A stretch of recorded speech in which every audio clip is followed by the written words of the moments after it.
안녕하세요, 쯔라입니다.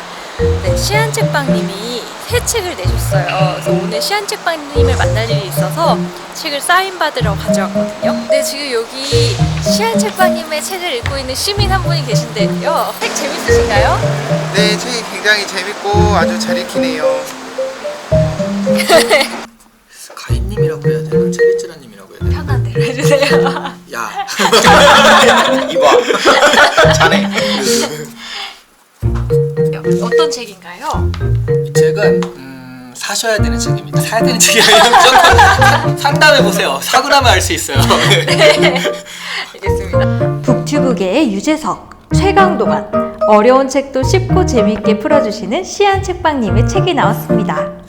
제목도 딱 지식 편의점인데요. 전 이 책을 보면서 생각나는 노래가 있었어요.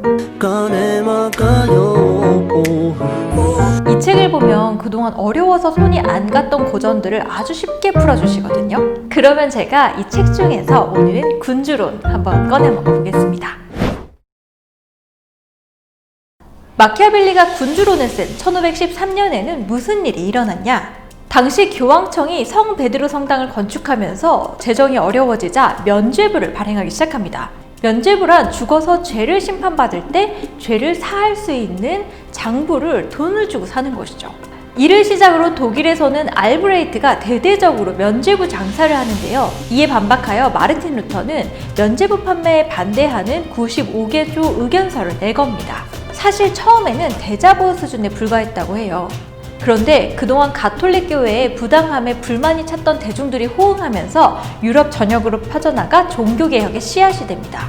그러니까 이 군주론이 나온 배경을 살펴볼 것 같으면 종교의 힘은 약해지고 있었고 과학이나 자연법 같은 것들이 새롭게 떠오르고 있었죠. 그런데 사실 마키아벨리는 굉장히 사적인 이유로 이 책을 썼습니다. 원래는 고위 공무원이었는데요. 이제 유럽의 분열이 심해지고 엎치락뒤치락 하는 과정에서 메디치 가문이 다시 정치적으로 복귀를 하자 원래 고위 공무원이었던 이 마키아벨리는 자신의 입지가 사라지게 됩니다. 그래서 당시 메디치가의 지배자였던 로렌초 데 메디치에게 잘 보이려고 이 책을 쓰게 됩니다. 책 앞에 로렌초 데 메디치에게 바친 헌사도 들어있거든요. 그런데 정작 로렌초는 이 책을 한 페이지도 읽어보지 않았다고 해요. 그나마 정성이 통해서 마키아벨리는 성벽을 관리하는 하위 공무원이 됩니다. 그래도 나중에 또 다시 정권이 바뀌거든요. 그래서 마키아벨리는 이제야 내 차례가 왔다. 내가 다시 고위 공무원으로 갈 수 있겠구나 라는 꿈을 꾸는데 전 정권에서 하위 공무원을 했다는 사실 때문에 또 공직에서 떨어집니다.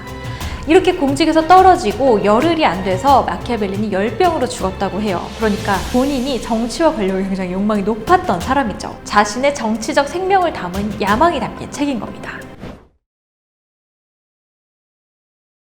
군주론은요, 군주가 통치를 하기 위한 기술이 담긴 책입니다. 군주가 새로운 영토를 다스리기 위해서는 이래야 한다라는 내용인데요. 전혀 추상적인 내용이 아니에요. 경멸과 미움을 피하는 방법, 명성을 얻는 방법, 아첨꾼을 피하는 방법과 같이 굉장히 실용적인 얘기를 합니다. 군주론을 한마디로 정의하면 나라를 잘 다스리는 군주가 되려면 수단과 방법을 가리지 말고 당위와 신의보다는 현실과 이익을 앞세워 정치를 해야 한다. 이거예요. 그러니까 무엇이 올바른가에 대한 당위를 얘기하는 게 아니라 어떤 방법이 나라를 더 부강하게 만들 것인가에 지향점을 두고 있어요.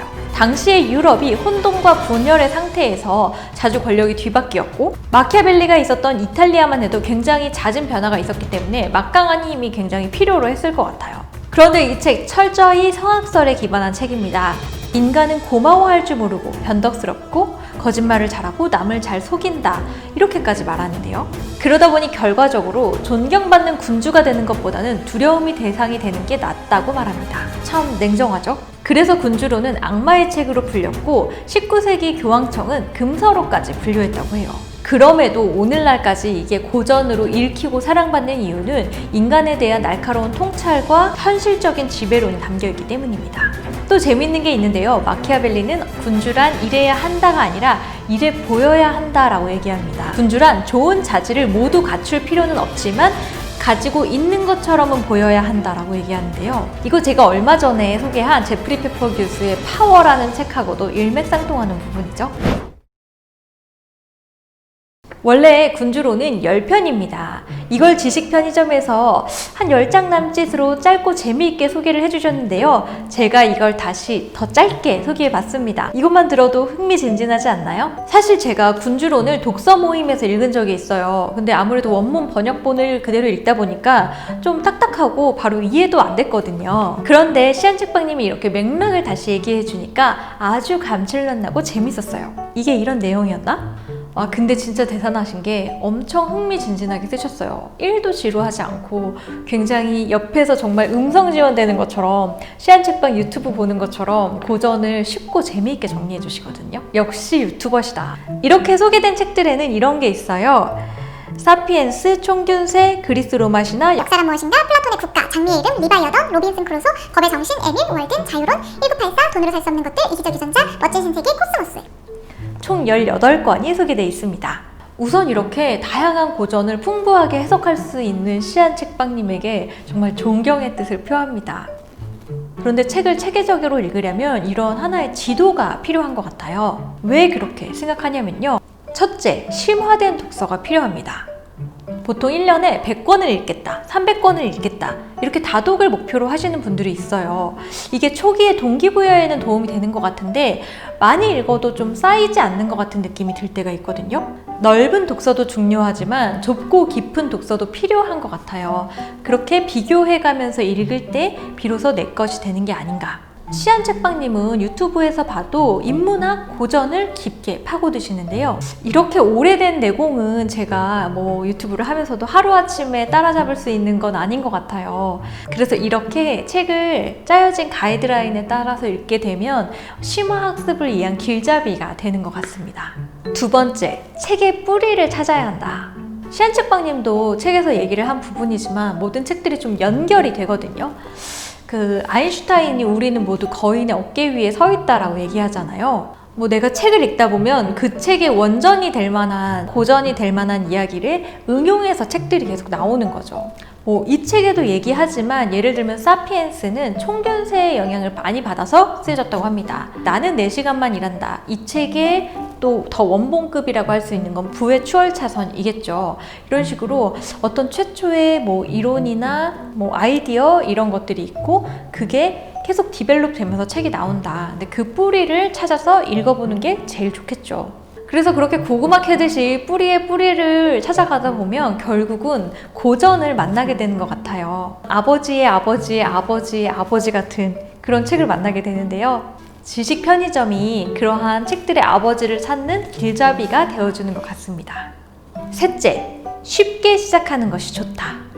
우리가 만약에 이 책에 소개된 원전을 전혀 학습 없이 처음부터 읽으려고 한다면 아마 질려버릴 거예요. 전에 김봉진 대표님 인터뷰할 때도 어려운 고전을 읽기 전에 주니어용 고전을 읽는 게 굉장히 도움이 된다고 하셨거든요.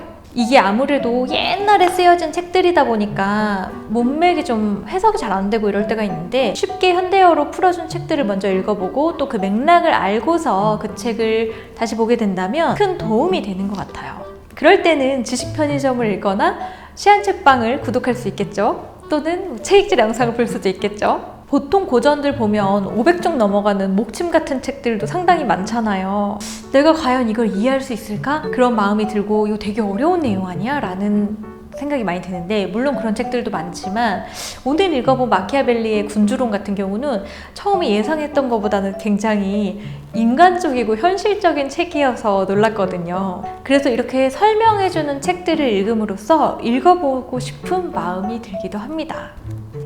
그리고 꼭 또 다 안 읽으면 어떤가요? 이 책이 무슨 내용이구나 알면 책들을 더 연결해서 읽을 수 있을 거예요. 라고 시안책방님이 말했습니다. 이 책을 머리맡에 두거나 화장실에 두거나 가방에 갖고 다니면서 심심할 때 꺼내 먹어요.